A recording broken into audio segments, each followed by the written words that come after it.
Hey Waffle Gang, I do hope you are well. My name is Mark and today we're checking out some more Reddit stories, and if you do love a Reddit story, why not consider hitting that like, subscribe, maybe that notification bell too, and let's crack on with today's first story. Much love, guys. Now today we're looking at the OhNoConsequences subreddit. The subreddit where people are genuinely surprised by the consequences of their own actions.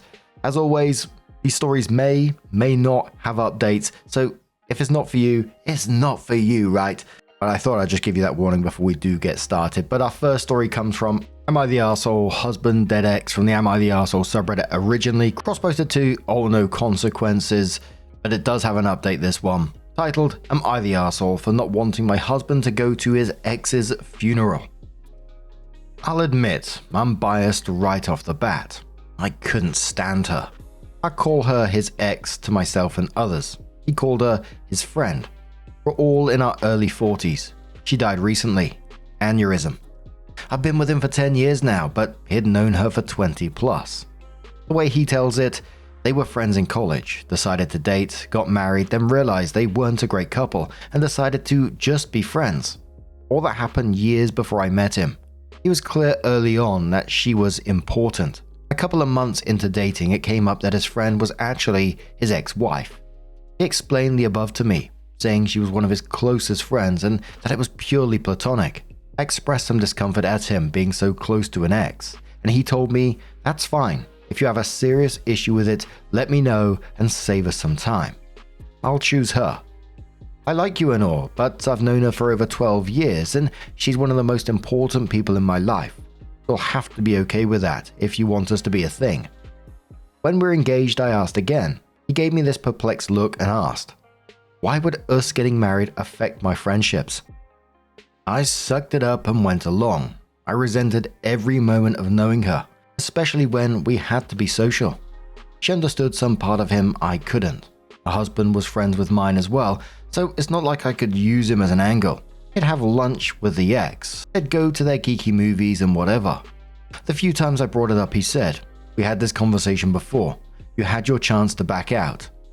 She died after they had lunch the other day on the way to her car. He spent a bunch of time crying, but honestly, I was relieved. He was working with her husband on funeral planning.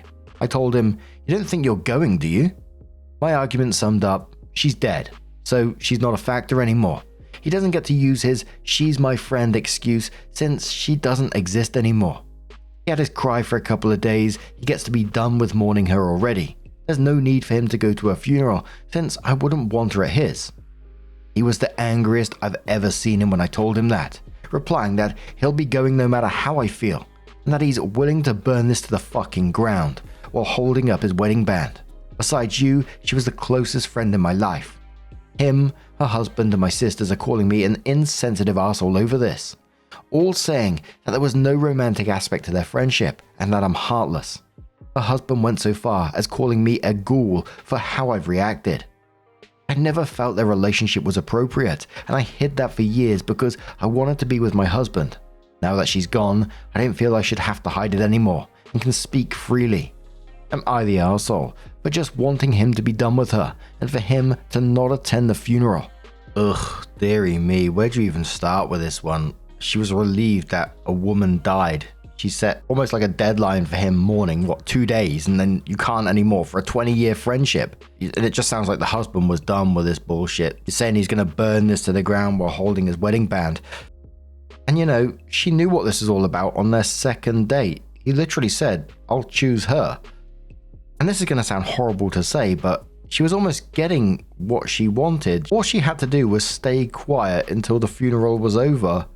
And again, it sounds brutal to say this, but she wouldn't be a part of his life, but she couldn't even wait that long. All she had to do was be a decent human being for 1 week. Support him, squeeze his hand, just be a nice person. And that line where she doesn't exist anymore was just pretty chilling. I mean, fucking hell. And the way it was written, it might be just the way it was written, but I was like, do you even like your husband? But Lady Cass says, you're the arsehole. When he divorces you, He probably wouldn't have to explain his friendship with you to the next woman because, seriously, you'd want to stay friends with a woman who had treated you like this. Galloping Gecko says, if she doesn't exist anymore, why are you still so jealous of her? He can't even leave you for her now, so I think it's time you got past it. You're the arsehole. You can speak freely, and he can leave after finding out how heartless you actually are. Fair enough. Another commenter says, this is the most monstrous take I've seen on this sub in a while. And this is Am I the Arsehole? That's really saying something. I don't even know why you're here asking because everyone in your life has already told you what you're here. The lack of compassion you've shown in your post honestly makes me wonder how you've managed to hoodwink your husband to ever think you're a decent person. You're the arsehole, and I don't think you should be surprised if your husband goes to that funeral and doesn't come back. Sunny Hill says you're the arsehole, you're jealous of a dead woman. A dead woman who's your husband's close friend and confidant for years, and you did know it right off the bat. You can't even give him a chance of closure. And it's not up to you to decide when he is done with mourning. Keep up being jealous of her, and you'll find yourself to be his ex-wife as well. And one more commenter who says, wow, you're the arsehole 100%. Your husband has been straight up with you from the beginning about how important this woman was to him. Instead of making the decision back when you were dating to either accept that he has a close relationship with his ex or break up, you instead made the crappy decision to be resentful all this time. Horrible. Your husband lost his good friend, who also happens to be his ex, and you're relieved he lost her. You're trying to put a timeline on his grief, and you want to prevent him from mourning someone who he had such a strong relationship with. Do you care about your husband's grief at all? Do you respect your husband's feelings at all? And are you seriously jealous of a dead woman now? Just wow. Everyone is correct. You are heartless. Hope this is a wake-up call for your husband, and he can see what your true character is. You're the arsehole, absolutely. So OP posted in another subreddit with her update and said, we've been together for 10 years, but he's choosing to end all of that because of how I reacted to his ex-wife's death. They were friends when we met, and his claim was that they'd dated and gotten married while they were young and dumb, before realizing they worked better as friends than as a couple. He told me that if I wanted a relationship with him, I'd needed to accept she'd always be a part of his life. They'd do things like go to geek movies with her and sometimes her husband, and they'd do their tabletop gaming, all of which I found boring. He and I had a mostly happy marriage, I thought, but I had to deal with her presence and pretending she and her husband were friends. I hated her, and when she died, I was relieved. I didn't want him going to his funeral, saying now that she was out of his life, he was done with her. I was called cold and callous for wanting to put my foot down. Yes, he went to the funeral, which I was very uncomfortable with. I asked him not to go again, and he just gave me this cold, expressionless stare. She was cremated and my husband was given a little bit of her ashes in a small urn the size of a pill bottle. I told him it was creepy to have them, and he flipped me the bird. The past month plus of my life has been a nightmare because of her dying. My husband has barely talked to me, and I've received texts from nearly all of our friends and family calling me a monster. All because someone saw my original post on Reddit and shared it with everyone they could, even people at my job. Many of the posts here were nice in comparison to the things the people I thought were my friends said.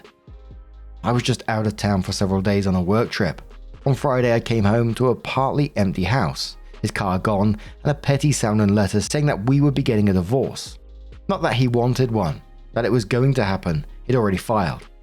He said that my post was one of the most hurtful things he's ever read, and that my jealousy of his friendship was insane. He wrote, I fucking watched her die. She was walking by my side when it happened. I have nightmares about it. He said I'd be keeping the house because I don't want to spend every morning waking up to a reminder of the years of lies that was our marriage. He left a list of what he's taking, saying I can keep the rest. His last line was, if it had been me instead of her, she'd have been there for you in an instant. Remember that. I learned he's staying with her husband because that man sent me a long text telling me to stay away from his home, and he regretted ever letting me into his life. My own sister said if she learned I was dating someone, she'd fill him in on what a black-hearted C-word I am. So yeah, my husband is divorcing me because of his wife's first death. She was more important to him, and it seems to our friends, than keeping our marriage together is. She's screwing up my life, even from the grave. It's wild after this story that OP still considers the woman who passed away as the villain and not herself. Everyone in her life is telling her that she's the monster, and she's still like, no, it's her doing it to me. Absolutely wild. But now I'm going to turn this to you guys. What do you guys make of this situation? Let us know your thoughts down in the comments below. Let's move on to another story.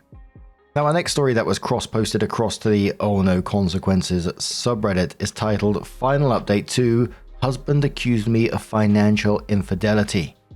Guess who's still an asshole? Husband 33 male and 33 female have been married for 10 years, together since college. Since starting out, we have made financial security a priority and have been able to achieve that, albeit with some good luck along the way. We both have good jobs paying close to $200K each. Student loans were paid off within a few years. Both went to state schools with some scholarships, so didn't have a lot of debt to begin with. We live in a house I inherited from my grandmother, no mortgage, and don't have any credit card debt. We max out our 401ks and currently have 18 months of expenses in our emergency fund and are still adding to it. Our cars are both paid off and should be good for another 5+ years, and we don't have any credit card debt. We manage our finances in a hybrid manner. Joint accounts for bills and savings and separate accounts for our fun money. We each get a pretty generous monthly allotment. The fun money is strictly for our individual expenses, hobbies, clothes, outings with friends, etc., and not for things like date nights, vacations, or larger joint purchases like household appliances and repairs, which come out of our joint account. We also agree that if either of us gets any bonuses or has any side hustle income, those will go into our individual fun money accounts, unless the funds are needed for a larger expense, such as a major home repair. In terms of the fun money, my husband is much more of a spender than I am, due to expensive hobbies, in particular golf and collecting sports memorabilia. And he's also more into designer clothes, which is fine, it's his fun money. On the other hand, my hobbies are a lot less expensive. Running and working out, reading, baking. In general, I'm more introverted, and a great time for me is tea with a friend at one of our homes, with homemade pastries. I've also been getting back into gaming lately, after setting it aside for much of the past decade while building my career. After realizing I had more than enough in my fun money account, I decided to overhaul my gaming setup and got myself a new PC, desk, and gaming chair. Total cost of about $5,000. However, upon hearing about the purchase, my husband is furious. He says he has no idea I'd saved so much money and that I should have consulted him before spending $5K. I asked what difference it made if it was my own accrued fund money and not our joint funds. He insisted that my accumulating this amount without telling him was a form of financial infidelity. He said he lost trust in me and he doesn't know what else I might be hiding. He's demanding that I return the items I purchased and deposit most of the funds to our joint account. He wants to make a new rule that fund money accounts can't accumulate more than $2K and that any excess goes back into the joint account. A rule that would obviously favor him as a person who spends most of his allotment each month instead of saving up for anything bigger. I feel like I'm being punished for being more of a day-to-day saver than spender. It wouldn't occur to me to demand to know how much money my husband has in his fund money account or to try and micromanage what he spends it on. I wasn't hiding anything deliberately. He never asked about it until after I made the purchases. Still, maybe I should have been more transparent about my plans. So, am I the arsehole here? Info. Husband and I each have our own office/hobby room in the house, so it's not like the gaming setup was in the space he uses. I don't usually game when my husband is home unless he's already busy doing something else. My biggest block of gaming time is typically when he's off playing golf. Also, I run 40 to 50 miles a week, so it's not like I'm generally sedentary. I can't think of a good reason why he would object to me gaming or having a nice gaming setup in my own space in the house. General overview of the comments before we go to the first update, saying basically he's sounding controlling and greedy, other people calling him manipulative, and other people saying that he's just jealous of you saving money, but everyone pointing out that this is a big issue. OP comes in with their next update about a week later, shares the link and a big TLDR which we'll skip because we just read it, and then it says, anyway, here is the update. My husband finally calmed down to have a conversation with me. As many others who provided comments suggested, it wasn't really about the money, but a window into larger issues in our relationship. Essentially, my husband has been feeling increasingly unhappy with me for a while, for the following reasons. In general, he feels he's a lot more committed to his career development than I am to mine. It's true that although we currently have about the same income, the ceiling for his field, finance, is a lot higher than the one for mine, tech/software dev. He's currently in an executive training program and I'm decidedly not. He's feeling resentful that he's having to work longer hours in a high-pressure environment, while I get to work primarily at home doing something that is fun and fairly easy for me, and I'm not stretching myself to do more. He's concerned that over time these resentments are going to build and that I'm not going to end up pulling my weight financially if he takes huge leaps in his career and I don't. He remarked that since getting back into gaming a few months ago, I've been putting a bit less effort into cooking. I do nearly all the cooking because I work at home and have an easier schedule. It's true that I have been fixing simpler meals, things like grilled chicken salads or chili with cornbread, instead of elaborate meals with fussier foods and several sides. He has also noticed that I haven't been doing the elaborate table settings I used to, with flowers on the table, fancy placemats, etc.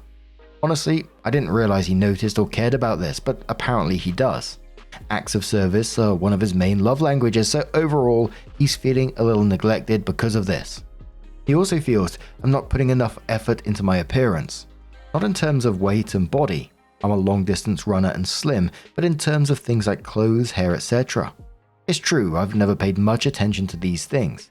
Given that I work at home in tech, the standard for appearances is extremely low, and I far exceed that. I tend to buy simple, practical clothes at places like Target and Walmart, don't wear much makeup and keep my hair in a simple ponytail. I do glam up a lot more for date nights and other dressy occasions, but most days he comes home from work to find me in a t-shirt and yoga pants with no makeup, and he wants me to make more of an effort. The bottom line is, because of all these things, he's starting to notice other women. Says he hasn't cheated, he's just noticing other people because he's regularly disappointed in me. In particular, given that he works in finance, there are a good number of very career-orientated Type A women who manage to have fantastic bodies, be effortlessly polished in glam, and have more interesting hobbies. He also says he feels horrible about all this because he knows I'm a good person and that he's being judgmental. That it's not so much I've changed as that his own goals and expectations have changed in the past couple of years. The financial infidelity part came into it because he feels I'm not really investing in myself and our relationship, thus cheating on our future in a sense. He also says he loves me enough to be honest. I do believe he isn't trying to be hurtful. I really had to drag all of this out of him. That he doesn't want us to drift apart further, that he doesn't want to be angry and resentful, and he knows he is asking for a lot. I know that many on this sub say that I should tell him to take a hike and call my lawyer, but we've been married for 10 years, have invested a lot in the relationship, and I want to see if the marriage can be saved. So a couple of things. First, we did make an appointment with a marriage counselor and start next week. Also, I'm going to try and do at least some of the above. I'm not sure about making myself more professionally ambitious when I'm already happy with my work-life balance and we're already financially very comfortable. But I can at least try doing other things. Return to spending more time on cooking and decor, and fix myself up a bit when he's on his way home from work. Now that I know they are important to him. I also know that in the end, I may feel like I'm just tiptoeing around or contorting myself to please him, but it won't cost me much, certainly much less than a divorce, to try for a month or two and then see how we both feel. And I know I would always regret it if I didn't try. So maybe not the update that you're expecting or hoping for, but that's where things are. And if folks continue to be interested, I can update further once we have started marriage counseling, once I can feel out how the changes are going. Edit. I need to call it a night, but once again, thank you to everyone for your responses. They were really eye-opening and helped me to see that I do deserve better than the way I'm being treated, and that the expectations my husband is laying out for me are unfair and unrealistic, especially as he isn't doing anything at all to make it easier for me to meet them, or to show me he appreciates my efforts and everything I do bring to the table. I am indeed conditioned to be very people-pleasing, and that is impacting what I think is reasonable here. I do have a lot to think about, such as, what do I really want here? What is going to make me happy, especially if I have to keep making myself smaller, metaphorically speaking, and contorting myself to please my husband? Do I really want to be in a marriage under those conditions? I think I'm really selling myself short if I just agree to most of what he demands. Still going to go to the marriage counselling appointment, but I think I will wait to make any other changes until we can at least get some professional input. About a week after this, Opie comes in again and says hi all, so I have an additional and probably not very surprising update to my saga. So the more I thought about it, the more his requests, demands really, were sitting poorly with me. I decided to try a little experiment over the weekend to see what would happen if I tried to meet some of his demands. Not because I actually thought they were reasonable, but because I increasingly had the sense that the goalposts would just keep moving, and that was playing a losing game. So Saturday morning I went to the salon for a glow up, haircut, fresh highlights, mani/pedi, then went to the farmer's market to pick up fresh flowers for our table and assorted other gourmet ingredients. Saturday is usually our date night out, but I suggested we stay in so I could make us a special dinner, steakhouse style, lobster bisque, bread basket with several types of rolls and savory muffins made from scratch, crab stuffed mushrooms, filet mignon, au gratin potatoes, white chocolate mousse topped with raspberries. I wore lavender, his favorite color, on me, sheathed dress and high heels, and fully done hair and makeup. For all that I got a lukewarm thanks, it was tasty, and a kiss on the cheek. Of course, I did all the serving and cleanup. Sunday we usually go out, but he suggested I make us brunch at home. So I made French press coffee, mimosas with fresh squeezed orange juice, Belgian waffles with banana foster topping, eggs scrambled with parmesan and fresh herbs from our garden, roasted fingerling potatoes, and maple glazed bacon. I wore a blue sleeveless sundress, wedge sandals, again did my hair and makeup. Again I got a thanks, it's good, and no help with serving or cleanup. Afterwards I asked if this is what he had in mind when he critiqued me before. He said that it was a start, but that I was acting very entitled for wanting credit for basic adulting. He then dropped a bomb that he was being so hard on me because he had realized lately I had a lot to make up for due to me being a low-value woman. I asked what on earth he meant by that, and he said it was because I wasn't a virgin when we met. What? Keep in mind, we started dating at 21. Neither of us claimed to be virgins or stated that as an expectation, except for very religious people. Neither of us is. I don't think most 21-year-old college students are virgins. I was up front with him then that I'd had 2 previous partners. My high school boyfriend went our separate ways when we went to different colleges in different parts of the country, and another boyfriend I'd had my first year of college. That's it. Both committed relationships and nothing casual. He then went on to say that because of my low value, I was going to need to be making it up to him for the rest of my life. That I didn't deserve monogamy or equal treatment, and that I was lucky that anyone at all wanted to marry me. And that he's connected with someone from work, so if I wanted to keep him, I'd better step up. I told him it didn't sound like there was anything to keep if he no longer loved me, or even liked or respected me. Told him to leave, and he said he would gladly go to his girlfriend's place. I know so many people here insisted he was having an affair, and I just didn't want to see it. That his complaints were really all a part of a campaign to distance himself from me. I feel so foolish for just thinking he was going through a stressful time at work or that he genuinely wanted to work on our marriage. Anyway, I've taken the week off from work to get my head together. I have an appointment with a lawyer tomorrow, cancelled the marriage counselling appointment but got a referral to an individual therapist who can do an intake session with me later in the week. He and the girlfriend apparently are coming to this evening to get more of his clothes and things, so I have to brace myself for that. Also, please be assured I do not think I am low value in any way. I let my husband make me think less of myself on some levels for a short time, but now I truly see it was a him problem. Obviously, we don't share the same goals and values, and he has become someone I don't recognize. I know the divorce won't be fun or easy, but I will be okay. Thank you all for helping me see that I was being played before I wasted too much more of my time in a marriage that was already over. And a comment added about the husband saying, yes, it seems like he fell down a toxic masculinity hole at some point fairly recently, retroactively punishing me for not being a virgin at the outset. After a 12-year relationship, including 10 years of marriage, is just completely over the top. I even said, so this person you connected with at work is actually a virgin? Well, she was, he said, with a smirk. So virgin or not, someone who would sleep with a married colleague is a higher value than me. Unless he lied about his marital status and situation, which I wouldn't put past him. Yes, he admitted he's been having an affair for several months. He kept trying to say that it doesn't really count as cheating because I'm low value, so the standards are different. Bloody hell, that's so infuriating. OP comes in with another update, which was 17 days from the original post, saying, "Hi all, I wasn't going to post another update, at least not this soon, but I've gotten dozens of DMs and messages asking if I'm okay and how things are going. So this is specifically in response to those who were checking in on me." OP then recaps the story thus far and then goes on to say, "So he was supposed to come get his stuff on Tuesday evening, a couple of days ago, but he told me at the last minute he couldn't because Amy, his girlfriend, wasn't feeling well. Some people called it in the comments, but yes, she's pregnant apparently. He told me this on text, so I have proof of the affair in writing now. It's not just his word against mine. Anyway, I didn't want him to keep jerking me around on the schedule for whatever reason, so I told him I'd pack his stuff for him and arrange for movers. I think it's better that way. I really didn't want him/them in the house. I already had arranged for a friend to come over on Tuesday when he and Amy were supposed to come by, so the two of us spent the evening packing his clothes and other personal effects. The movers came yesterday and got the boxes and the furniture items he wanted. He didn't want much, just the stuff from his home office and his dresser, as apparently Amy's apartment is small.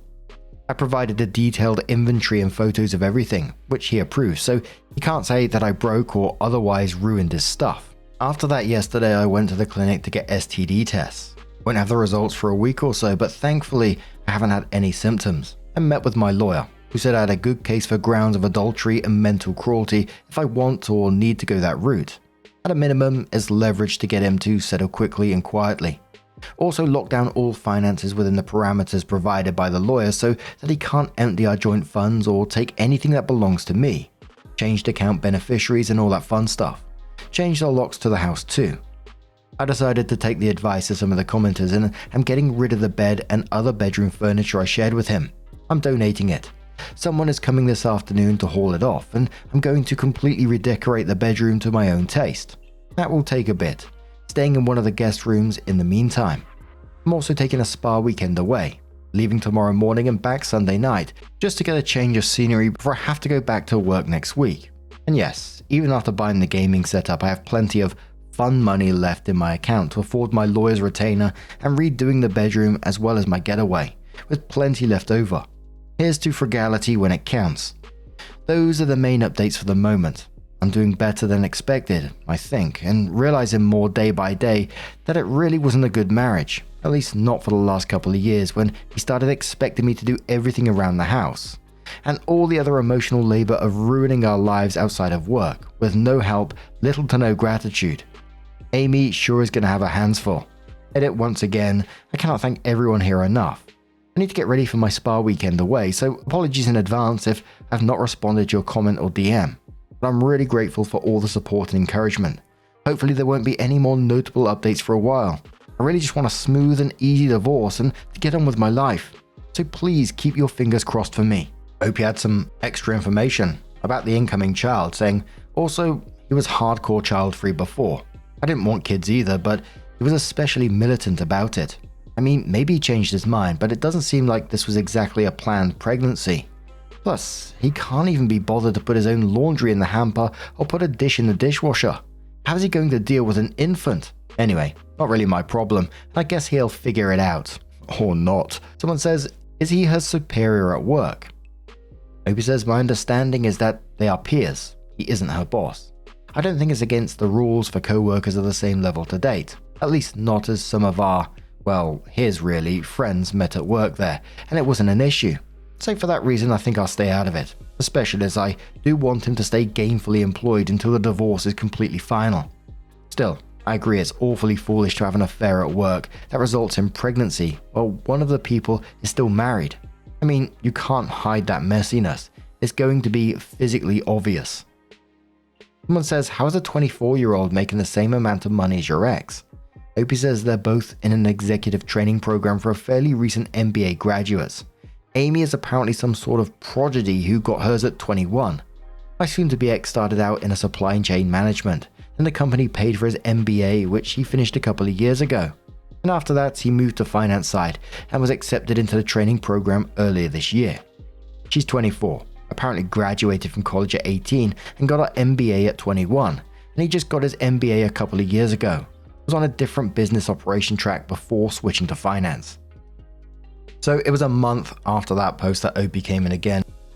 And in the first paragraph, again, gives a recap of what happened up to that point, and then says, updating again here because a lot of kind people have been checking in with well wishes and to see how I'm holding up. Sorry for not updating sooner, but as soon as I got back from the spa weekend I mentioned in my last update, I dove into working with my attorney on a divorce settlement and didn't think it was wise to put my business on the internet, however anonymously, with the legal issues up in the air. The good news is that we're able to come to an agreement pretty quickly and everything is now executed. Just waiting for the court date, which could take another couple of months. But my lawyer says the agreement is airtight. It wasn't quite as favorable as most of you lovely folks probably would have wanted for me, but I was highly motivated to get it done fast. I did everything that really mattered to me. First, the house I inherited from my grandmother is 100% mine, along with all the furnishings and other effects in the house. My own retirement accounts and my fund money account are all mine as well. Otherwise, I did have to give him 75% of the other cash assets.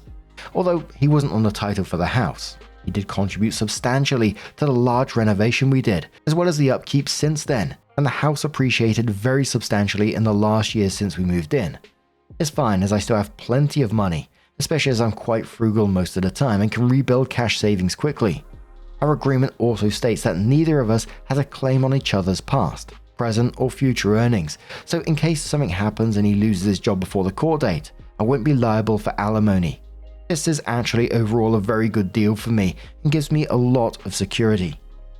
In case anyone is wondering how we got this done so quickly, our state allows divorce on mutual consent grounds, which basically allows for a quick divorce without a legal separation period if the parties come to an agreement about all finances and assets. Given that Amy is pregnant, my soon-to-be ex, let's call him Joe, yes, like the psychopath in the show You, was very motivated to not drag this out. Now for the real dirt of this update. Last weekend, shortly after all our papers were signed, Amy reached out to me. She asked if we could meet and talk. Perhaps I should have declined, but I would admit I was curious about the 24-year-old prodigy and until recently a virgin person who was Joe's affair partner. So I agreed to meet her for lunch. So the thing is, Amy is very pregnant, like third trimester. She confirmed she is due in mid-October, which means the affair has been going on a whole lot longer than Joe let on. Whatever, it's water under the bridge as the divorce is almost final. However, after some polite but chilly pleasantries, she asked me when I'm going to be moving out of the house, because surely Joe has been patient enough with giving me time to get my life together, and her apartment is small and they are needing space for the baby. What? I told her she must be mistaken as the house is mine, inherited from my grandmother, but asked her what else has Joe told her about me and our marriage, and lie after lie, Joe's lies that is, tumbled out of her mouth, along with crumbs of the real story. These gems include, well, it was true that she and Joe met at work, but it was about a year ago, and they were both interviewing for the executive training program they're now in. Amy said though that they first became friends before getting together romantically. Apparently Joe told her that he was legally married but that we had been separated in spirit and living separate lives since 2020. But that he didn't want to kick me out and make me homeless during the pandemic because I didn't make much money and we live in a high cost of living area. Joe told Amy that we met in our early 20s when he was mentoring me in a GED prep program. That I was a high school dropout who was struggling with addiction, and essentially he rescued me, helped me get clean, tutored me for my GED, and had been supporting me since through gradually working on college classes. He told Amy I was working on prepping for an IT career and was currently making $45,000 as a help desk technician, and that he wanted to make sure I could at least afford a studio apartment. He also told Amy that we had separated because I had relapsed and he couldn't have a meaningful relationship with a drug addict. This is all lies. My entire history of drug use is occasionally sharing a joint in college, maybe 4 to 5 times total. Never anything harder. It is true that Amy was a 24-year-old virgin prodigy. She seemed dismayed that Joe had told me that, though at least the virgin part. Said it wasn't a moral issue. She really was just focused on school and work and didn't make time to date, and that generally guys her age seem mostly interested in casual hookups, especially the younger finance bro types, and she wasn't interested in that. But that Joe took the time to get to know her, was actually interested in a meaningful relationship. I asked her if her pregnancy was planned. She said no, of course not, but it was a miracle because Joe had a vasectomy. So they took that as a sign that they should keep the baby. No, Joe did not have a vasectomy, as we were planning to be a child-free couple. I suggested it a couple of times over the years. He firmly stated he didn't want to alter his body like that, so he left birth control as my responsibility. So, it really does seem that Amy is pretty blameless here. I mean, those of us who have been around the block would likely know not to believe a guy who claims to be separated but is still legally married and living with his wife, but without having any dating or relationship experience, I can see where she would have taken him at his word about everything. After all, I didn't know anything was amiss with Joe until a couple of months ago, and I was married to him. Of course, Amy didn't want to believe me, and I don't blame her for that either. After all, she's been in a relationship with Joe close to a year and is 7+ months pregnant with his baby, who is coming soon, ready or not. I couldn't immediately refute everything she said, but showed her a couple of things. First, a picture of me in my late teens with my grandmother in front of my house, and also my LinkedIn profile which shows my current job and education. Told her to do what she wanted with the info and to please stay safe and take care of herself, and then said my goodbyes. Yes, it was all very odd and unexpected and surreal. Sorry this is so long, but figured those following my tale would be interested in this turn. I'm not sure if I'll update again, maybe in a year or so when I've truly processed everything with lots of therapy and hopefully on to living my best life. As for Joe and Amy, it's up to them to find whatever their path is. I do hope she wises up and leaves him, but I'm sadly not confident about that. I'm sure he'll be able to spin all this in his favor because that's what he does. But I also can't make it my problem anymore. And we have one more update shortly, but Opie adds some comments again saying, I think I've determined that because Amy's pregnancy was progressing, he was starting to get nervous about how he would juggle everything and decided to preemptively blow up the marriage in order to get the upper hand. So none of those things were genuine critiques. They were just designed to throw me off balance. Someone said, how did she take it when you said you owned the house? Opie said she didn't really believe me about the house and said she was going to have a talk with Joe about it. She said she hoped I would think about it and not be so stubborn, and that the offer remained open to take the money she offered to move out by the end of September. Another person says, maybe the reason he didn't have more fun money was that he was spending it on her. Opie says, oh yes, definitely. A lot of the golf days were actually spent with her, not golfing, and he only played golf once or twice a month, not weekly as he represented to me. Apparently he convinced her that the reason he could never spend the night with her during most of the past year before he moved in with her was that I tended to get high in the evenings and he was always worried I would OD if he wasn't there to keep an eye on me. The commenter says, did you tell her he didn't really have a vasectomy? Opie says, I did tell her, but her answer to that was to insist that he did have one. He just didn't want to tell me, because he had only gotten one because although he did want kids, he didn't want to bring them into the world with a drug addict spouse. And Opie comes in 3 months later with another update and says, hi everyone. Not sure if anyone remembers, as it's been a few months since my last update. I originally posted earlier this year about my husband Joe accusing me of financial infidelity, because I had spent some of my own fun money and savings within our agreed upon personal spending limits on a gaming PC and home office setup, which then devolved into him unfairly accusing me of slacking on my personal appearance, career and housework, and it soon came out that I'd been having an affair with a co-worker, Amy, who'd become pregnant. We separated right after that, and he moved out and in with her. And apologies in advance, the next update below is quite long. Last time I updated, we thankfully quickly agreed on a divorce settlement that allowed me to protect my most important assets. I had just met with his mistress Amy at her request, at which time it was made clear that he had lied to her about numerous circumstances, such as that our home belonged to him, it did not, I inherited it from my grandmother, and that I was an underemployed high school dropout drug addict. I'm not. I have a master's degree and a high-paying tech job. That we'd been separated in spirit for years. Also not true. I didn't know anything until we blurted out the news about his affair over the summer, and that he had a vasectomy. He did not. We talked about it, but he decided not to despite us. Him in particular not wanting kids. I told her the truth and even provided as much evidence as I had on me, but she didn't seem to believe me and went on home to Joe. I know quite a few people have been reaching out for more news, but I wanted to wait until my divorce was finalized to avoid risking any complications, and also just thought it best to let things settle for a bit. The good news is I'm now divorced, The final decree came through a few weeks ago. It actually went very smoothly. I'm eternally grateful to live in a mutual consent divorce state that allows divorcing couples to proceed quickly if they can come to an agreement on finances and property.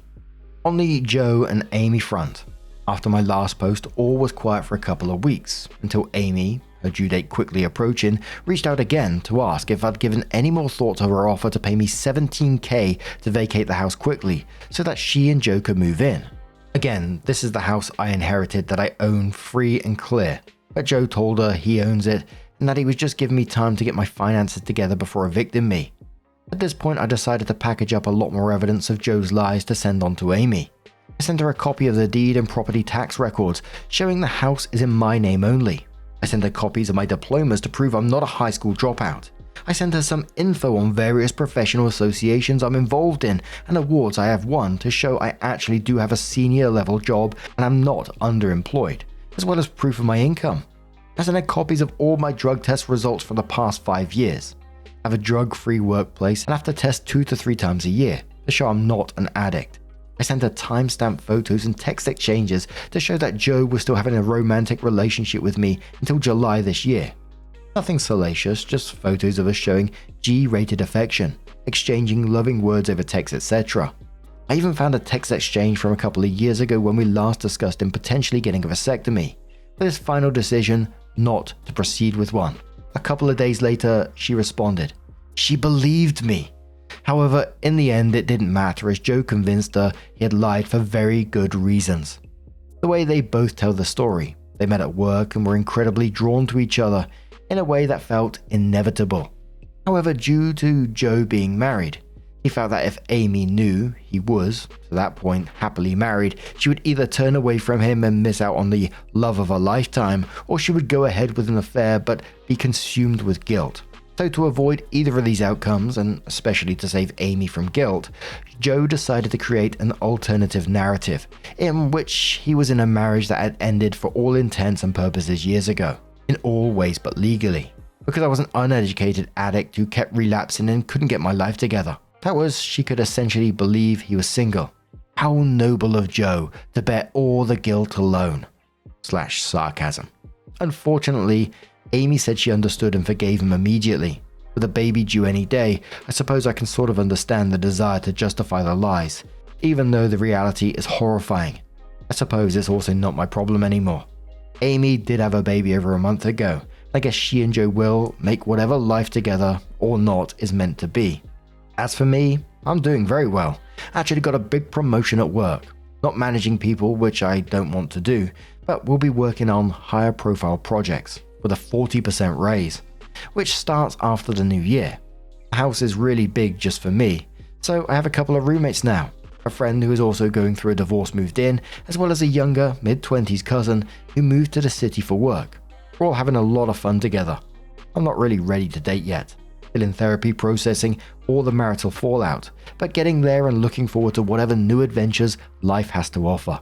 This will probably be my last post, in this series anyway, as the saga of Joe and Amy, or at least my role in it, is finished. With us legally divorced and having no ongoing financial or other ties, the best thing I can do is leave them to their own story, and get on with my Joe-free next phase. Thank you all so much for listening to my story for much of 2023. I do truly appreciate the support and helpful advice I received along the way. I hope you had me in that last update when she said Amy responded and she believed me. I thought, oh, finally, she's going to see Joe for what he is and be done with it, but she didn't. And it's just like, oh, bloody hell.